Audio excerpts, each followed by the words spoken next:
I'd never been one to believe in the supernatural. Ghost stories, urban legends, all that stuff, none of it had ever held much sway over me. But after my first night as a security guard at this 24-hour gas station on the outskirts of town, I wasn't so sure anymore. It was supposed to be an easy gig, a late-night job to pay the bills, nothing more than keeping an eye on the place, handling the occasional drunk driver or rowdy teen, and making sure no one wandered too far into the parking lot. At least that's what I thought when I applied. The pay was decent, the hours quiet, and the isolation didn't bother me. In fact, I preferred it. The gas station itself wasn't much to look at. A dingy building that sat at the edge of a long, winding road that seemed to stretch into nothing. The main attraction was the bright fluorescent lights that flickered above the pumps and cast long shadows across the parking lot. Inside, it was just as unimpressive. Aisles of chips and snacks, a small refrigerator stocked with energy drinks and sodas, and a counter where my co-worker Ray sat behind the register. Ray was in his late 40s, maybe early 50s, and had the look of a man who'd spent too many years on the night shift.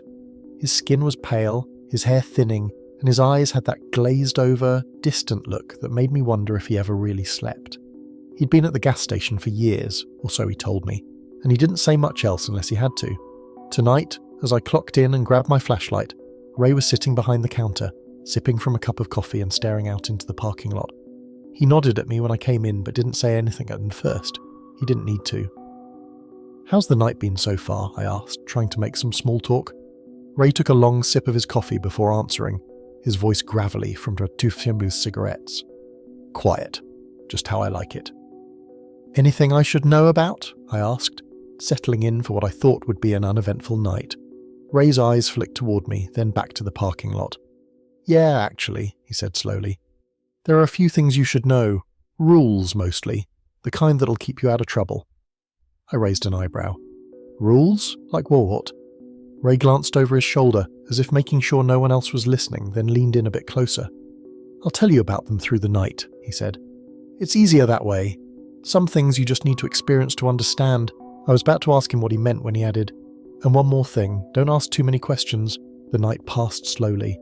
The hours seemed to drag on and apart from the occasional car pulling in to fill up, nothing much happened.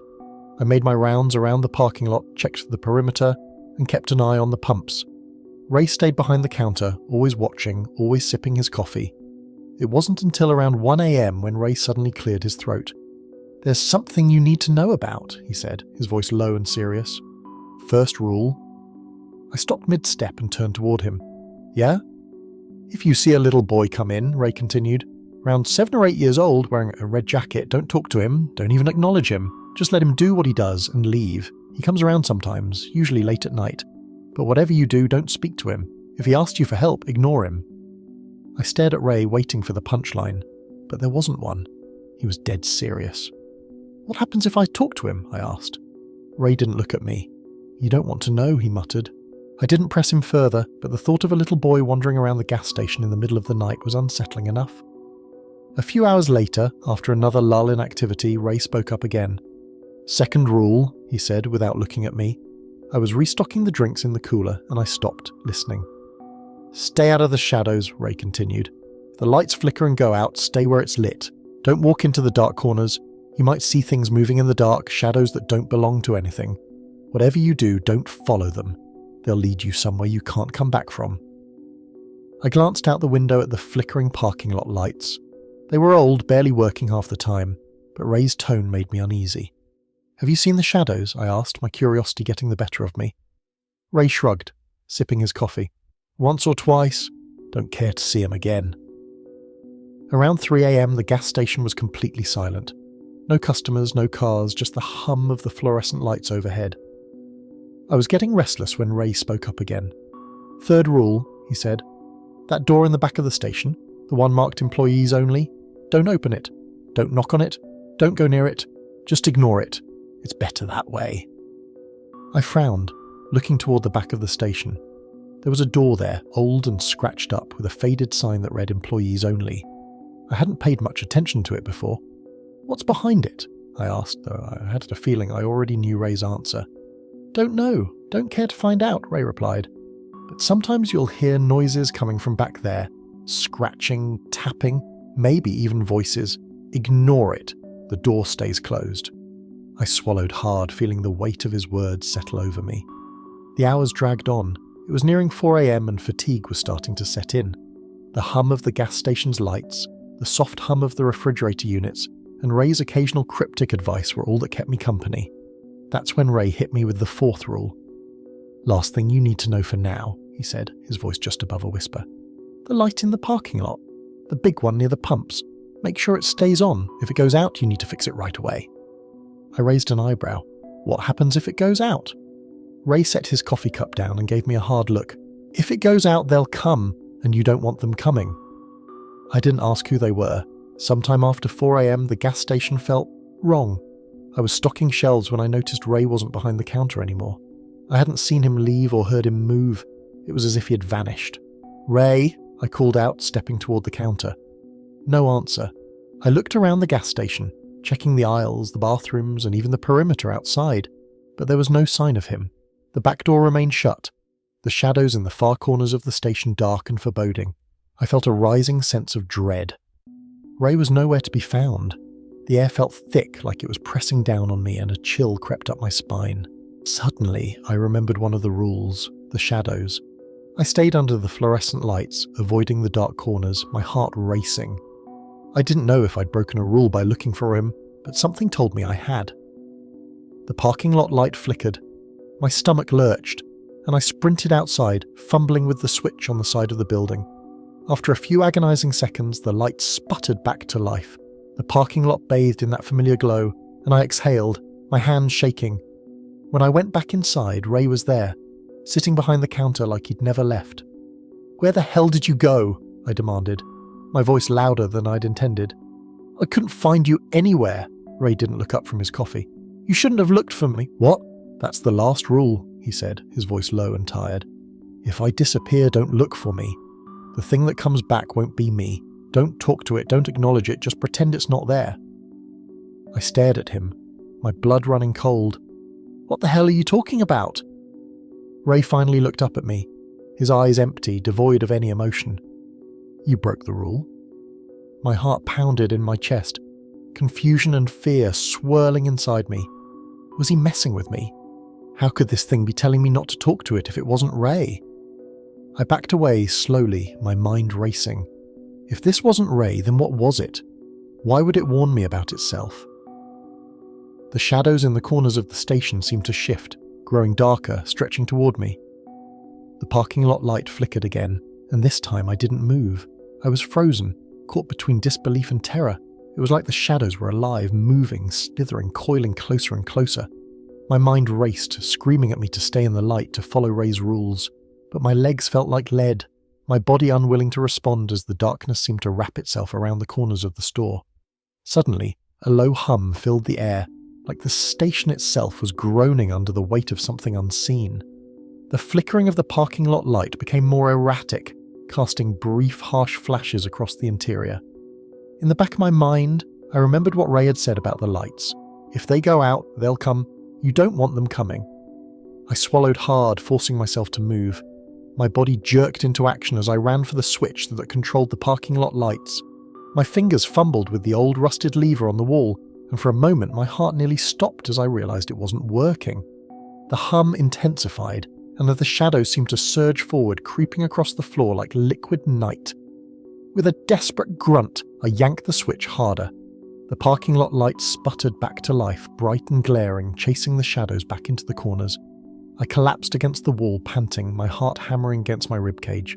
The light was on and the shadows had retreated, but the station didn't feel any safer. I could still feel them, watching, waiting for the light to fail again. I didn't want to admit it, but part of me wondered if the light was the only thing holding them back. And then there was Ray, or whatever was pretending to be him, sitting behind the counter, sipping his coffee as if nothing had happened. The weight of his final rule sat heavily on my mind. The thing that comes back won't be me. Don't talk to it. Don't acknowledge it. Was this really happening? Had I broken the rule? Or had Ray, or the thing wearing his skin, lied to me? My hands trembled as I stood there staring at him. It felt like a twisted game. He had returned, informed me of a rule that might not even apply anymore, and then gone back to his coffee like none of it mattered. I took a few shaky steps forward, and that's when the next event happened. A soft chime echoed through this gas station. The door had opened. I hadn't seen it move, there had not been a car pulling up to the pumps. But when I turned around, I saw him. The boy. He couldn't have been more than 7 or 8 years old, just like Ray had described. His red jacket stood out in the dim fluorescent glow of the station. Too bright, too vivid for the otherwise washed-out world of the night. He stood by the door, looking around as if lost, his eyes wide and pleading. Every instinct screamed at me to help him. It didn't feel right, just standing there, pretending he wasn't there, pretending I didn't hear the quiet sniffle of a child trying to hold back tears. But Ray's warning burned in the back of my mind. If you see a boy in a red jacket, don't talk to him, don't acknowledge him. The boy took a few tentative steps into the store, his small hands fidgeting with the zipper of his jacket. He was looking right at me. "Mister." His voice was soft, barely above a whisper. "Can you help me? I can't find my mum." My throat tightened. I glanced at Ray, or whatever was pretending to be him. He hadn't moved, hadn't reacted at all to the boy's presence. It was like he couldn't even see him. The boy took another step closer. "Please, I'm scared." I clenched my fists, forcing myself to follow the rule. My pulse raced, my mind fighting between the human instinct to help a child and the primal fear that told me something was deeply wrong. The temperature in the station seemed to drop, the fluorescent lights buzzing ominously overhead. My hands trembled as I focused on keeping still. The boy sniffled again. "Why won't you help me?" His voice was louder now, almost accusatory. "Please." Tears welled in his wide eyes, and he reached out toward me. That's when I saw it. The flicker. The momentary slip. His face didn't change at first, but in the dim light, I saw his eyes flash, just for a second, with something that wasn't human, something cold and hollow. The bjetl that had started to creep across his lips was wrong, too wide, too sharp. I took a step back, my breath catching in my throat. The boy let out a soft whimper, his face contorting with mock sadness. "Why won't you help me?" His voice had changed. It wasn't the voice of a child anymore. There was something deeper, something older beneath it. The words echoed, bouncing off the walls of the station. I turned away, refusing to look at him, ignoring the chill that crept down my spine as his footsteps echoed softly across the floor. The sound of his movement grew quieter until, finally, the door chimed again. He was gone. I leaned against the counter, my nerves frayed, my mind racing. Ray, or the thing that looked like Ray, sat there watching me. He didn't say anything about the boy, just sipped his coffee, his eyes distant and glazed. I glanced toward the back of the store, where the employees' only door loomed like a dark shadow at the end of the hallway. I hadn't noticed it before tonight, but now it felt like the focal point of everything wrong in this place. The faintest sound reached my ears, a soft scratching, barely audible over the hum of the station's lights. My heart skipped a beat. Ray had warned me about the door. Don't open it. Don't knock. Don't go near it. But the sound continued, persistent and unsettling. It wasn't just scratching anymore. There was a faint tapping, like knuckles against wood. A soft, rhythmic knock. My feet felt glued to the floor. I couldn't move, couldn't even look away from the door. The knocking grew louder, more insistent, and my breath caught in my throat. I wasn't supposed to go near it, but something was there. Something was behind that door, and every second that passed felt like it was pulling me toward it. Suddenly the knocking stopped. Silence hung in the air, thick and oppressive. I exhaled in, the tension in my chest easing just slightly. But then the door creaked. It wasn't much, just the faintest movement, as if someone had leaned against it from the other side. The knob didn't turn, the door didn't open, but it moved. A voice, quiet and low, drifted through the door. "Let me out!" I stumbled backward, my heart pounding in my chest. The voice was faint, muffled, but it was unmistakable. Something was behind that door. Ray's warning echoed in my mind. The door stays closed. I turned back toward the front of the store, but Ray, if that was even still him, hadn't moved.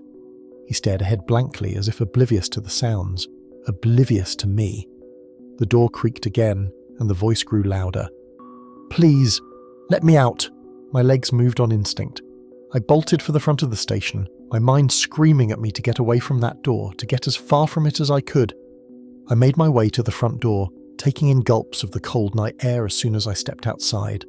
The parking lot lights flickered above me. But this time I wasn't going to leave them unchecked. I couldn't afford another close call with the shadows. I couldn't afford anything else.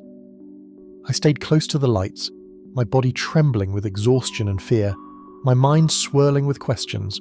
Who or what was behind that door? What had happened to Ray? And was the thing behind the counter really him? And why had the boy looked at me like that, with those cold, hollow eyes? The sky began to lighten just slightly. Dawn wasn't far off. I just had to make it through the night. But as I stood there, keeping my eyes on the station's entrance, something else started to feel wrong. The fluorescent lights inside the store flickered, just for a second, but long enough for me to see it. Ray wasn't sitting behind the counter anymore. The chair was empty. A cold sweat broke out across my forehead as I scanned the parking lot. There was no sign of him, no sign of anyone. I turned back toward the store, trying to make sense of it all. And then the door creaked open behind me. Slowly, cautiously, I turned around. Ray, or something that looked like him, stood in the doorway, staring at me with a blank expression. His eyes were glassy, distant, his skin pale. He didn't move, didn't speak. I froze, remembering the last rule he'd given me. Don't talk to it. Don't acknowledge it. My mouth went dry. This wasn't Ray. It couldn't be. But if it wasn't, then what was it doing there? And why had it come back? It took a step toward me and I backed away, keeping my eyes on the figure. It wasn't him. It couldn't be him. The sun's first rays finally broke over the horizon, the pale light spilling into the parking lot. I kept my distance, edging toward my car while refusing to take my eyes off the figure standing in the gas station's doorway. The night was over. I had made it through. But as I drove away, leaving the gas station behind, the feeling of unease stayed with me. I couldn't shake the thought. If that thing wasn't Ray, why did it tell me the rules? And more importantly, what else was it hiding from me? That was my last night at the gas station, and I don't plan on ever going back.